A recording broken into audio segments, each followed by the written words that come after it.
ะคะวะอะระหังสัมมาสัมพุทโธสวากขาโตเยนะภะคะวะตาธัมโมสุปฏิปันโนยัสสะภะคะวะโตสาวกสังโฆโนภะคะวะโตสาวกสังโฆสังฆังนะมามิอันนมยังพุทธัสสะภะคะวะโตภะวะคะนะมะกะรังเทวะพุทธานุสติยัญจกะโรมาเสโมตัสสะภะคะวะโตอะระหะโตสัมมาสัมพุทธัสสะนะโมตัสสะอะระหะโตสัมมาสัมพุทธัสสะนะโมตัสสะภะคะวะโตอะระหะโตสัมมาสัมพุทธัสสะตังโหปันนาภะคะวันตังเอวังกัลยาโนอะโภคาโตอิติปิโสภะคะวะอะระหังสัมมาสัมพุทโธ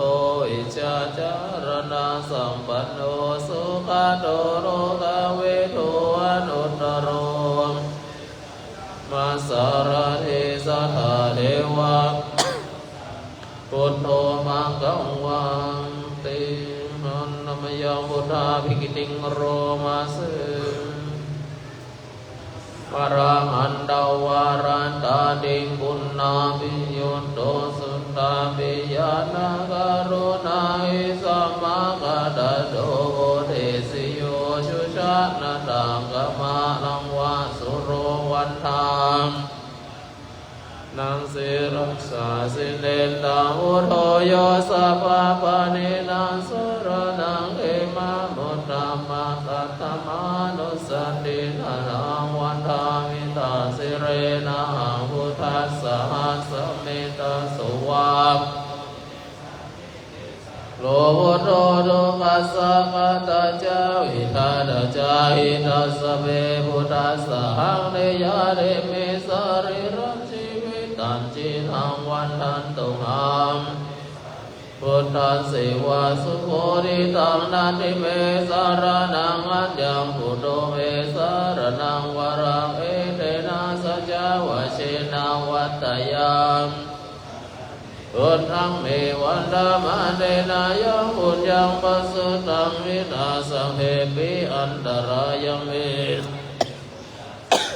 กัสสะอาเยนะวัจจายวัจเจนะสาวะรุเทกุกะมะปะกะตังวะยายาอุโรบาลิกะนะโตอาจายันตังกะรันตะเล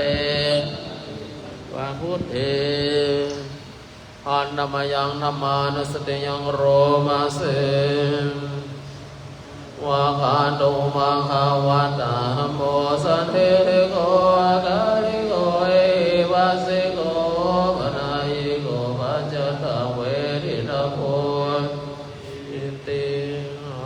นมยังนัมมาภิกิติงโรมาเสตันตาเดกุณโยกวาเสนาสยโยโยมะกะปะกะปริยัติวิโมกะเวโรธัมโมกุโรกะปะตะระระระเรระเรวันตามหังตัมมะหรังวระธัมมะเมตังวานิตังสารนังเอมามุตตมะโตติยานุสเดรานังวันทามิตังเสเรนะหังมุตตมัสสะหัสสะเมตะโสวะธัมโมเม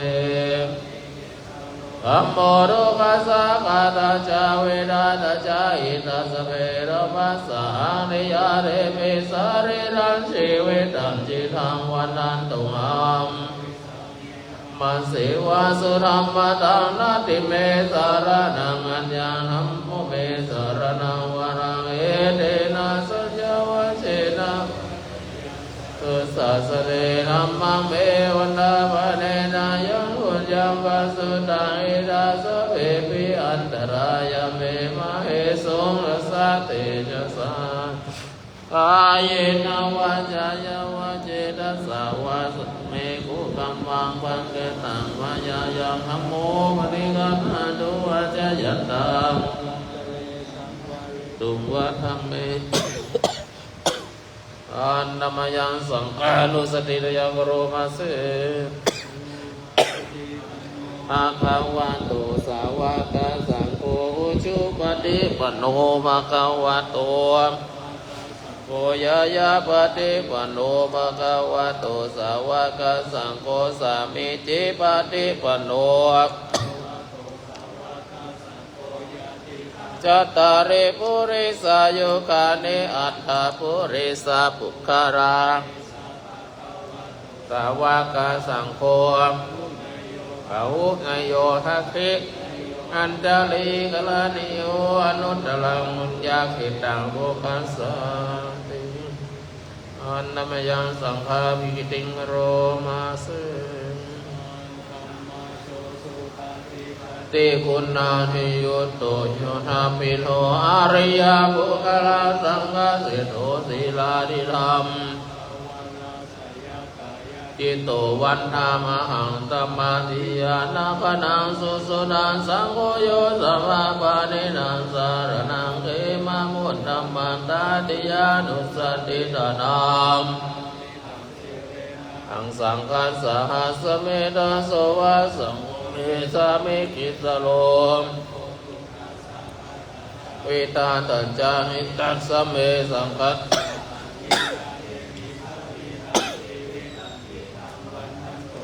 จาริสามิสังคัสโสปฏิปันนาตังสังโฆเมสารนังวรังเอเตนะสัจจวัจเจนะวัตยังกังกังเมวันดาภเนนายังปุญญังปัสสุตังอิตาสเวปิอันตรายเมกายนาวาจายาวาเจตัสสาวาสังเกกุกัมมังสังโฆปาติกันหันโตอัจจยันตังกะรันเรสาวาริโตวาสังเก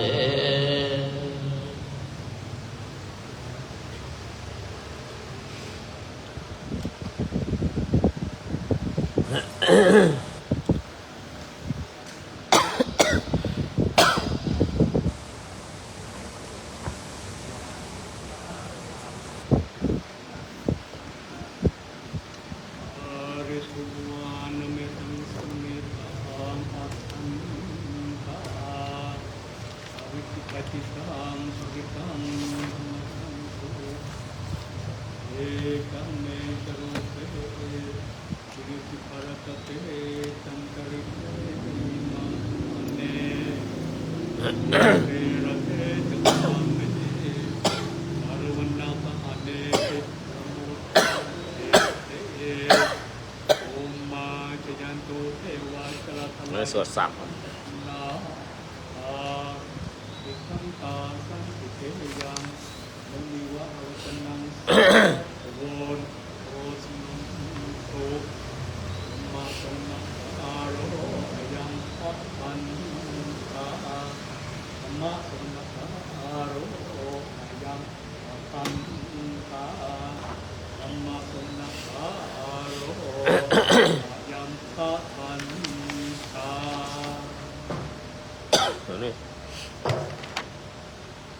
สวด3 คำสวด3 คำเลยสมันตันจักรวาเลสุอันตรกันจันโตเทวตาสัตตัมมังมุนิราชสาสุนันโตสักขะโมคขังนะโมตัสสะภะคะวะโตอะระหะโตสัมมานะโมตัสสะภะคะวะโตอะระหะโตสัมมาสัมพุทธัสสะนะโมตัสสะภะคะวะโตจัมพุทธัสสะพุทธังสรณังกัจฉามิธัมมังสรณังกัจฉามิสังฆังสรณังกัจฉามิทุติยัมปิมิตุติยัมปิธัมมังสรณังกัจฉามิตุติยัมปิสังฆังตติยัมปิพุทธังสรณังกัจฉามิตติยัมปิธัมมังสรณังกัจฉามิตติยัมปิสังฆัง ยามิยัสสะนุภาวะโตยังอาเนวะตาเสนติปิงสนังยัมมิจิวาตินติวามาตันติโตสุขังสุปาติสุโตจะปะปังกินเจนะปัสสติเอวัมมาริกุณุเปตังมริตันตัมเสกรณียมันตากุสะเลนายันตังสันตังปะตังอภิสเมจัสสะโกสุจัสสุจัสสุวะโจจัสสะมุตโตอนัตติมัตติสุปาโลจามปะกินโจจัสสันลาหุกาวุติสันติสิโยจันนิปะโกจาปะหะโภกุเรสุอันนันตุกิโตสัมมาจาเรกินจิเยนะวินยูปะเรอุปาวะไดโยสุขิโนวะเขวิโนสัพเพสัตตาวะตุสุขิตตาเยเกจิปันนาบุตติตัสสาวะทาวะระวานังวะเสสะทิคามมัชฌิมารัสสะกานุกัตุราทิตาวะเยจาติตาเยจาตุเรเวทุเรวะสัสิวาสัมเมสัตตามวันตุสุขิตตานาปารุปารังนิกุมเพทานันติมันเยทากัตถาจินังกินจิตโรสนาปาติกาสัญญานัญญามัญญัสสะดุกามิจยามาตายาธานิยามพุทธังอายุสาเอกพุทธมานุรักเขวัมเปนาสัมภาวะเยปาริมาณังเวตัมจะสัมปะโลกัสสะมิงมานะสัมภาวะเยอุณังอาโตจะติริยัญจะสัมปะทังเวลังสัมปะทันติรัญจารันนิสินโนวะวายาวารัสสะเวกาลมิโนเอรังกันิงาดินายารัมมาเมตังเวหารังอิตามะโหติติจานุปะคัมมาสิรวากาเมสุเวนายาเขทังนาหิชาตุอุณาเรติเตกะหรณิยังเมตตาสุตาสัพพสิวิสัชาตินังทิมพามันตาคทังวิยายนาสิติวิสังโฆราสิสัญจปิอานาเกตัมมิสัพพตาสัพพตาสัพพปานินังสัมปะสุปิเรติวริตันตัมเอเวโรปะเกเมเมตังเมตังเอราปะเตเมสัมปัญญาบุตเตเมเมตังเมตังกันหาโคตมะเกจาปาเกเมเมตังเมตังติเกเมจาตุปะเตเมเมตังพะโหปะเตเมมัมมาปาระโกหิงสิอิเสติปะดะโกมามังจาตุปะโตอิสิมามังอิสิปะหุปะโรสัพเพสัตตาสัพเพปันนาสัพเพพุทธาจะเกวราสัพเพปะกินจิปะมะมามาปะมาโนหุโตปะมาโนธัมโมปะมาโนสังโฆปะมานาวันตานิปานิอาหิเวชิกาสันตาปานิอุณนานาภิสาระโหโมจิกาคัตเมรังภาคัตเมปาริตาปาริกามันตุพุทธานิโสหังภาคาวะโตนะโมสัตตันนังสัมมาสัมพุทธันนังปุเรนตัมโพธิสัมปันนะโมรายุนิยังเยนะสังวิหิตารักขังมหาสัตตังมเนจาราจิรัสสังวายามันตาเปเนวะสังกินโสกันหินโตพรหมมันตันติตังปะเรตันตัมนามะอุเทดยันเดหุมาเอกราชาริสาวันโนตังตัง มัสสามิอริสวันนังปัตตวิภาวสันตยาชาวุตาเวหาเรโมติวาสังเยพระมนาเวตาภูระปะทะเมเตเมนะโมเตยันตุนามาตุพุทธานังนามาตุโพธิยานะโมวิมุตตานังนะโมวิมุตติยาอิมังโสกัตวะโมโรจารติสันนาเปดยัญจะกุมาเอกราชาริสวันโนบันดาเวปาวาโสตังตังนามาสาเมอริสวันนามยาชาบุตาเวหาเรโมรัตติงเยพระมานาเวนะโหสัมมาธัมเมเตเมนะโมเตยะมังบา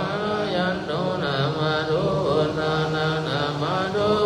ริยานะโมอิมุตตานานะโมอิมังโสภริตังแค่ตัวโมโรมากับยิติเจยสนากตาวุฒาเชตวาวรามจตุสัจจังมันตาราสังยิมปิวิงสุนาราสมาตังหังการาบุญหาตวิสตินายกาสัมเพปฏิติตามัตตะเกเตมุนิสลาสิเสปฏิติโตไมหังเนสังโฆปฏิติโตไมหังเลสาภาคุณากโลอัฏเยเมอรุโรโตสาริปุตโตอินติมาคัสสะวิงคันโนเจวามัค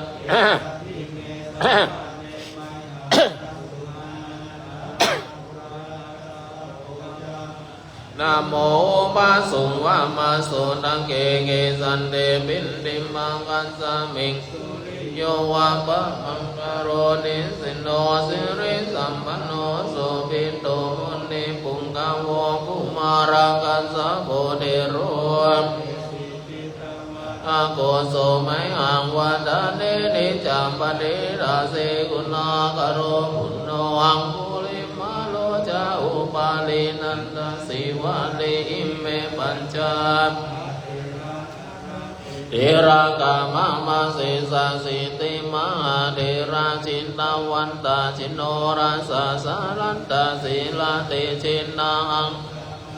สุสันติตารัตนาปุระโตอาสิมเอตาสุตตะกังราชกังปัจจโตอาสิม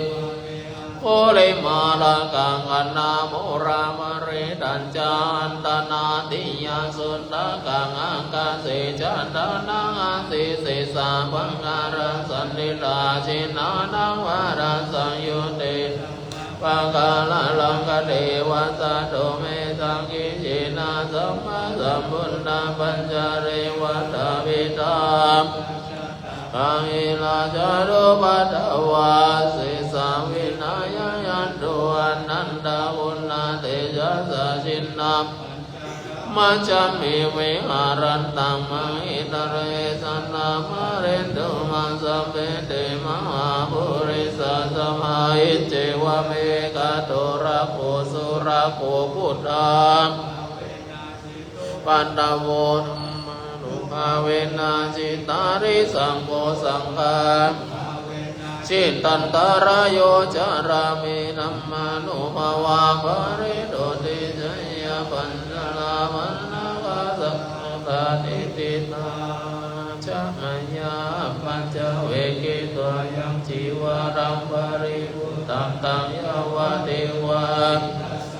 เวขันตายาอุณัสสะมณิหัตยาสาวกาสวะดาดาภะสิริสัมปะสัมปะสนังปะนิหัตยายาวะเทวะโอวินังปะนิสารนังธัมมัจจปิยามัจจเวกิตายโปินนาปะโตมะเรวุโตโสเนวะนวายนามาทายนามันนายนาวิภูสนายาอิมัสสะกายสวริติยายามนายาเวหิสุวรติยาพรหมจริยารุขามายาอิติปุรารัญจเวทนามติมังคเม ปาเดสามิยะตรายเมเวสันติอนาวาจตาจัมมาสุมิหาโรจันติอาจายามปัญจเวกิตวยาสินาสนังยาวะเทวะสิตัสสะวะเทวะตายาอุณหสะวะนิฆาตายาสาวกาโตวะนาตาภะสิริสัมปัสสัมภัสสะนังวะเทวะตุบริสยะวิโดรณมะติสันลังรามะธรรมะชามยามปัญจเวกิตวนาปัจจยะเวสัญชาภริคัมภริพุทโธโสเทวะอุปนานังวายาภริกนาเวรนานังมณิมาตายามมยามชาภายันติภูมานังเทวานังสัตตาสุตวะจันตุมหาราชิกาเทวาสัทธามนุสาเวสุจันตุมหาราชิกานังสุตวะตวะติสาเทวาสัทธามนุสาเวสุตวะติสานังเทวานัง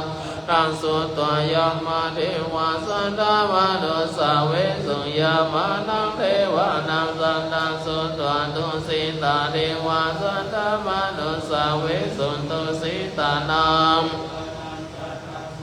นิมมานารติเทวาสัทธามนุสาเวสุนิมมานารตินังเทวานังสัตตังสุตวะปารานิมมินตาวาสาวะติเทวาสัทธามนุสาเวสุปารานิมมินตาวาสานังเทวานังสัตตังสุตวะพรหมกายิกาเทวาสัทธามนุสาเวสุมิตัมมังกวัตตาภลานาสิยังอิสิปัตตเนโนตารังธรรมาจักกังภวันติตังอัมปันติวันติยังสมาเนนวาเอเวนาวามาเรนาวาพรหมนาวาเกนะจิวันกัสสะมินติอิติอาเตนะคะเนนะเตนะโมเตนะอะธัมมโลกัสสะโตอะภุกัจจิอายัญญาณัสสะสะสิโลกะธาตุสังกัปเปสัมภเวทิอัมมะมโนจะภูลโลภะโสโลเกปะทุลาโหสิอันติกัมเมวะโนมาวังอันตังโอภะคะวะอุทานะอุทาเนสิอัญญาสิวันตะโภโกรัญโยอัญญาสิวันตะโภโกรัญโยติตินังยัสสัมมันโตโกรัญยาโกรัญโยนะเววันมังโอสิตินัมจักกัมภวันนาสุตังตาตุงกัปปัตตานิโรกายปัตตานิมยาโสกัปปัตตานิโสกาอุนโรสัมเมติมานิโนเอตาวะตาเมหิสัมปะตังวานุโมนันโตสัมปัสสัมปันติสิทธิยาทานังตาทันโตสันตายาสีลังรักขันโตสัมปันธาตาหุนโตขันจันโตเทวตากตาสเพอุทาวรัมปัตตาปัจเจกานัญญายังมารังอารามันตานัญญาเตจินนารังอังวันนาสุวัตโตสัมมามังคารังรักขันโตสัมเทวตาสัมมาพุทธานุภาเวนะสัทธาสติโมวัตถุเตโมวัตถุสัมมามังคารังรักขันโตสัมมานุภาเวนะสัทธาสติภวัตตุสัพพมังคารังรักขันโตสัมมาเทวตาสัพพสังฆานุภาเวนะสัทธาสติวันตุเตสมาธิ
สมควรเกิดเวลา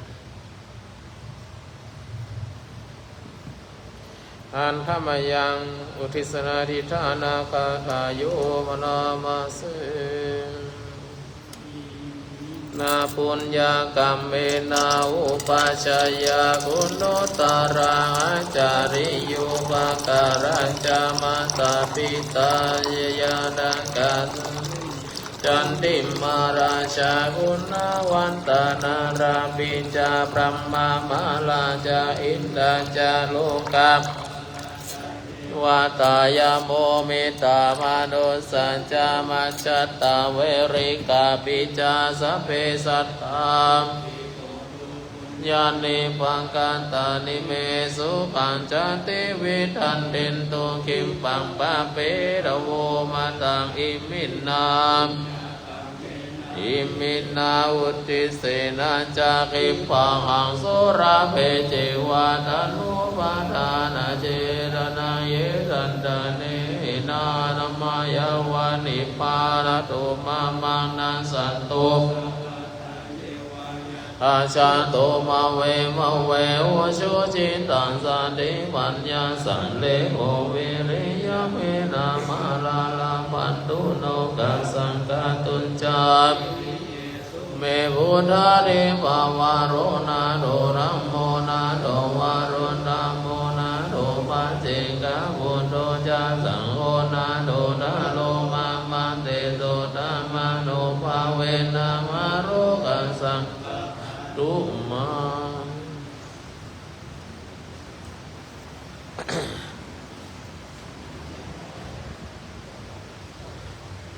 นะโมตัสสะภะคะวะโตอะระหะโตสัมมาสัมพุทธัสสะนะโมตัสสะภะคะวะโตอะระหะโตสัมมาตัสสะภะคะวะโตอะระหะโตสัมมาสัมพุทธัสสะปูชนียังมหาเจติยสัตตานังพุทธัสสะสะเนมโนวาระสัมโมทานังโลกโมลินิเวสุตังเอตัมปิสิราสัสสะโทมามิหังอิมินามะมะการะนาสุขิโตโหมินิมพโยติ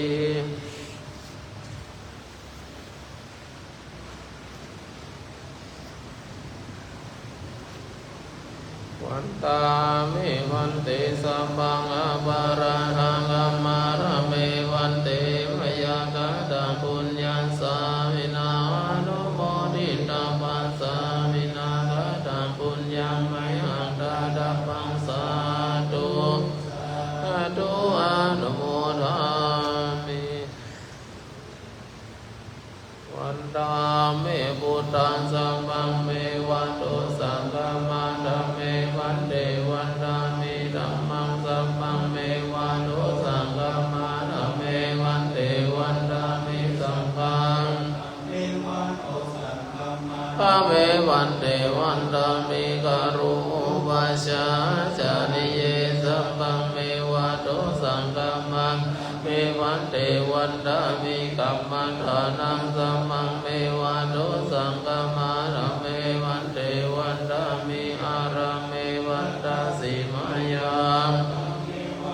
สังฆมาธัมเมวันเตวันตามิเจติยังสังฆะสังฆะเนสุปฏินิทัสสะเรระตะตุโพธิปุณตารูปัสสะการัสสะทานากะโลเกเดวะโลเกพรหมโลเกจัมพูติเปรังกาติเปสาริระตะหาดุโยอะระหันตหาดุโยจิติยังคันตะโกติยะดุราสิติสาเสนัมมะกันเตสัพเพสัมปะดาจิติยังวิสัพพะโส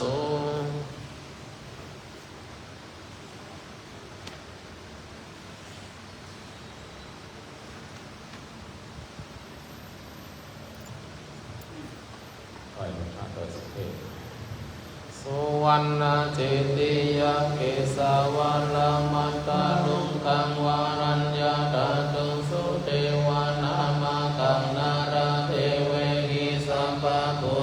ตังอาหังวันทาอัญญวาสมิงเยวาจันติมาเอวาทานัญญากัตเยสัสนานิยานิเกติโมกะปันตัมมาวารังอปัญญานิวารนังอารังสัพพะโสปานังปัตตมังอาเปตวาปันตาจิวารายังยังชาตังสังฆมัจเจปุชฌาสวาหา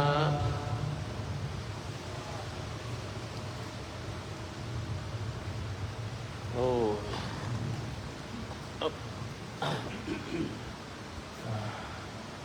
ขอมีความสุขความเจริญอยู่ร่มเย็นเป็นสุขกันทุกท่านทุกคนทุกองค์ทุกคนด้วยเถิดปวดหัวรับนอนทำบัตรเสร็จแล้วเดี๋ยวไปกรวดน้ำ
เดี๋ยว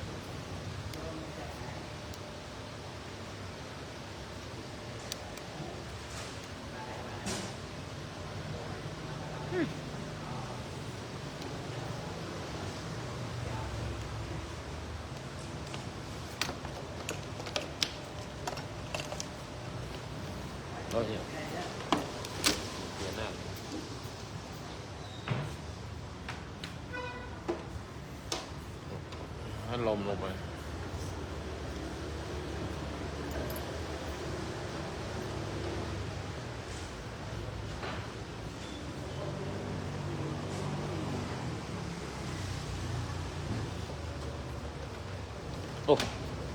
ตัวน้อยมากแบบตัวใหญ่มาก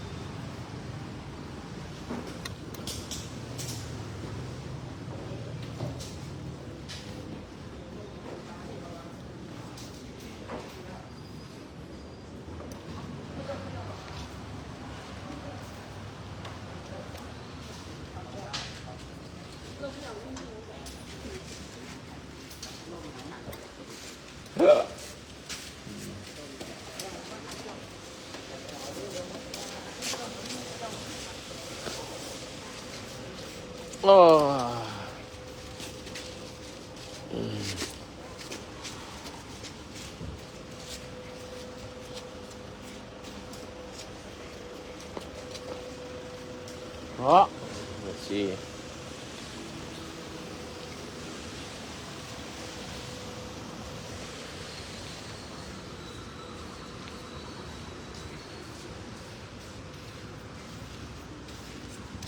บัดลอกมองเลยฝนตกเมื่อกี้เดี๋ยวนี้ก็ยังมืดเดี๋ยวท้องฟ้าก็มืดครึ้มนี่หมอก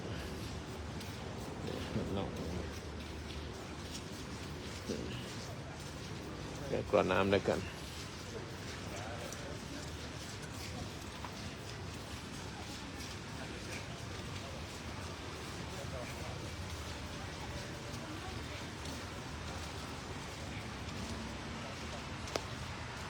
เจียนเปิดไฟเลยเจียนไฟ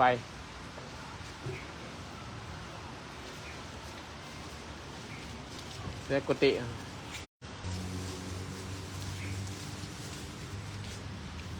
เจปิด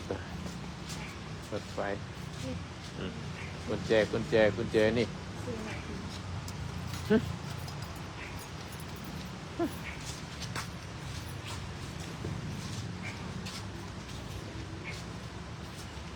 มากกดน้ำเปิดไฟก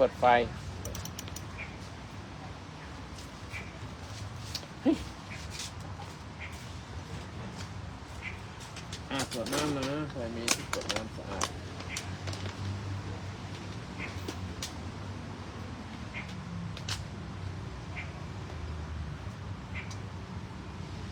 อิมินาปุญญกรรมเมนะ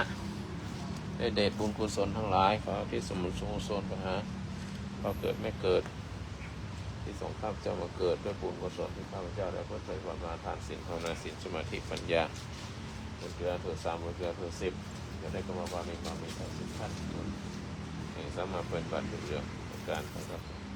ตกลงได้เข้าเกิดด้วยจะต้องเป็นพระเจ้าขอเราเสด็จสวรรค์เราจะการกระทำเพื่อปฏิบัติธรรมส่งสอนเข้าเกิดด้วยครูบาอาจารย์ของครูของส่งสอนที่สมุทรสอนหาญาติทั้งหลายที่ลงรับไปแล้วเอ่ยชื่อเองนะญาติที่ลงรับไป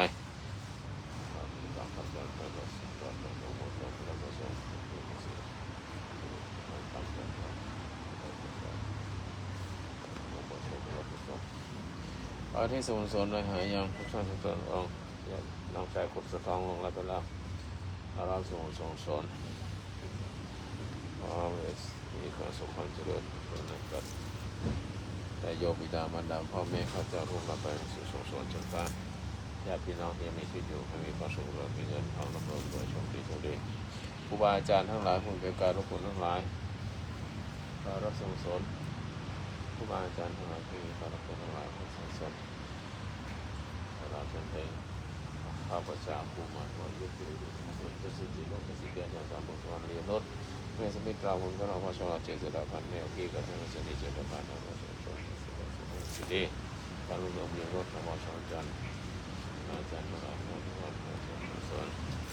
แต่ใช้สมุทรสอนทุกท่านทุกพระองค์แล้วใช้สมุทรสอนทหารยังอาจารย์ที่อยู่ที่อินเดียมีชื่อเดียวกันมีความสุขความเจริญของเราและสุขสมบูรณ์ฟ้าอดีตเจ้าวาดพระสุทรงสมเด็จสังฆราชโลกลีเราส่งสอนพระเจ้าแผ่นดินในอดีตของโลกลีเราส่งสอนเทวดาโลกลีรักษาพัฒทานในโลกลีรักษาพระทุกโลกทั่ววันโลกลีเราส่งสอนพวกปีศาจทั้งหลายดวงวิญญาณทั้งหลายสิ่งศักดิ์สิทธิ์ทั้งหลายในโลกนี้เราส่งสอนพระภูเขาพญานาคราชสีกระเพียรพระเจ้าปุพาทุกสวรรค์ทุกสีชงนันตระราชและส่งสอนเทวดาทั้งหลายดาวดึงสาทั้งหลายเทวดาทั้งหลายทุกภูมิเทวดาทั้งหลายเสตุมหาราชิกาเทวดาเสตุมหาราชิกาดาวดึงสาเทวดายามาเทวดาตุสิตาเทวดานิมานาปีเทวดาพระนิมิตาวสติเทวดาพระพรหมทุกชาติโลกภูมิชาติความมีส่วนในบุญข้าพเจ้าเกิดบุญสนให้แผ่หาทุกท่านทุกตนพระองค์ให้เทวดาทั้งหลายความบุญบุญสนที่สมุทรสงสารทุกท่านตนองค์ให้ทุกคนผู้สร้างโลกนี้ว่าของเราจะดูโลกเราจะเป็นน้ำมันจะมันคือการที่เราผ่านมาที่เงินในสิ่งที่เราที่จะโตธรรมะจะเชื่อเกี่ยวกับนักการเมืองเป็นต้นบุญสนให้แผ่หาทุกท่านทุกตนพระองค์ที่สมุทรสงสารไปถึง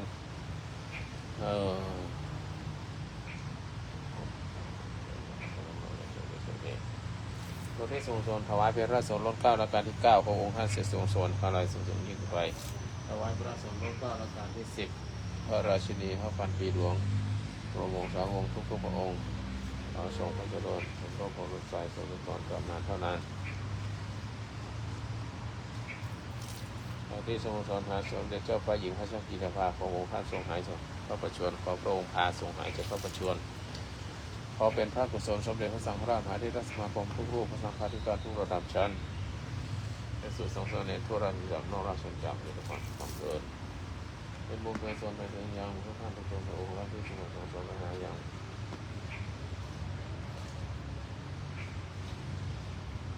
ยกพระบริข้าพลตรีผู้รองงานประเทศกระทรวงทบวงกองแพทย์หมอพยาบาลข้าราชการทุกหมู่เหล่าทหารตำรวจรปภแพทย์หมอพยาบาลครูบาอาจารย์ทั้งหลาย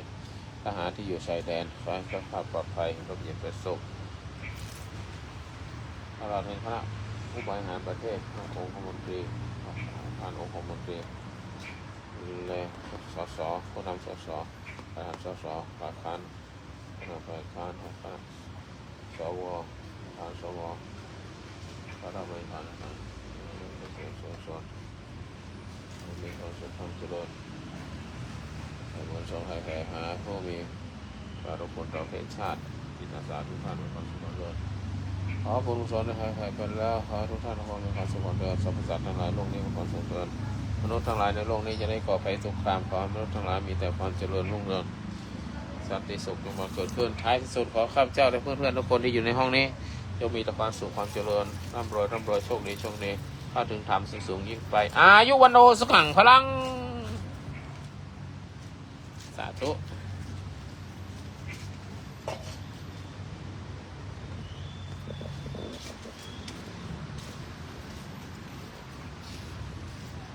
วันโลกไม่ได้ยอมค่ำคืนบักเก็ต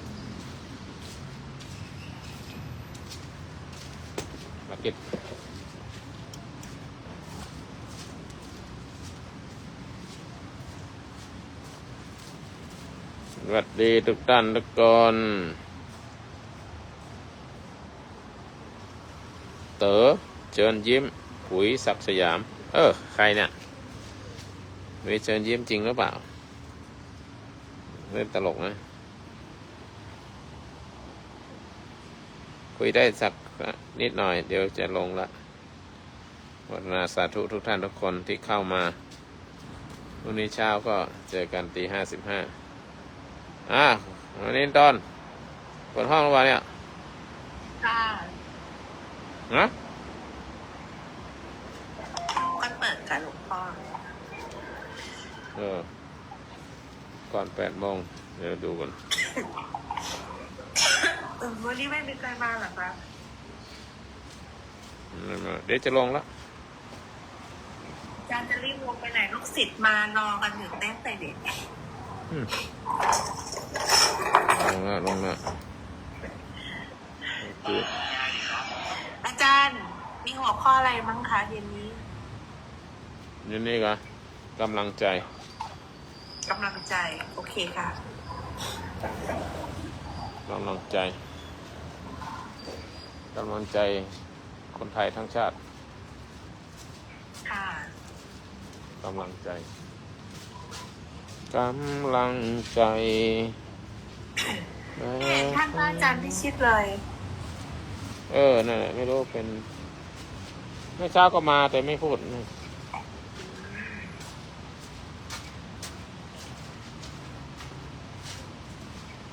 โอเคนะ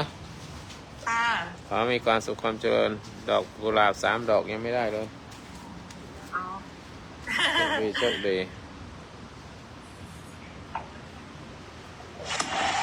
สาธุอายุวันโนสุขัง